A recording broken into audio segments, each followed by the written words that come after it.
Welcome back, guys. Grab a pen and jot this down. Today, we're going to talk quickly about Citron Research's new release on Etsy. Now, if you haven't used Etsy, it's a popular marketplace specifically for handcrafted items. A lot of, especially it's designed and targeted for the female audience. So it's kind of like a Pinterest, but it kind of brings those crafted items to reality. Very cool business. I love it. I love seeing it. I've bought things from there. I know a lot of people that actually sell quite a bit of items on there. There are some people that have these women-owned entrepreneurs have built like 6, 7 figure businesses. But yesterday was the first time that Citron has released. Now, Citron is a big short seller firm. They do a lot of research in this space to say, all right, this is where the fraud is, this is where red flags are, this is where securities and regulators need to be aware, and where retail investors, have to get their money out of because they don't have the time to do this type of due diligence. So Citron released a report showing that Etsy has a lot of fraudulent items or counterfeit items, which is a really big problem. Obviously, if you've ever been to the streets of New York in the early 90s and 2000s, it's very popular in making replicas of fake counterfeit products of like luxury items. But on Etsy, it's very particular because they target a specific type of product, particularly franchise products.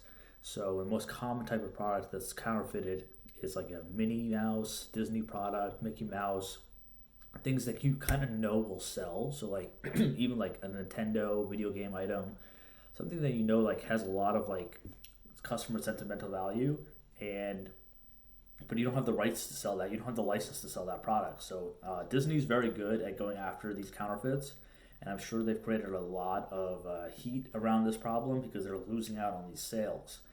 And they've done a really good job. But other companies that are in that space that focus on providing the license or the characters or the brand logo, and then some goes out and knits something with their hands that's actually infringing on those laws. So I think it has some validation. What's going to happen is the company's going to get kicked with a huge fine, and it's probably going to be a 9 figure fine. It's not going to slow down the business in the sense that like people are going to stop producing things. It's just they're going to have to shift the way that they or approved product that gets a license or that gets marketed to be sold on the marketplace. So I don't know much else about the company yet because I don't really look at this business as a stock. I look at it as a business. I think it's a fantastic business because marketplaces are very difficult to build. They have a fantastic competitive moat, and the customers are very loyal. So they're like an eBay, Craigslist type of business model. It basically exists forever, and we'll see what happens over time. But let's see what the Citron Research short seller report releases and what the SEC and regulators do next.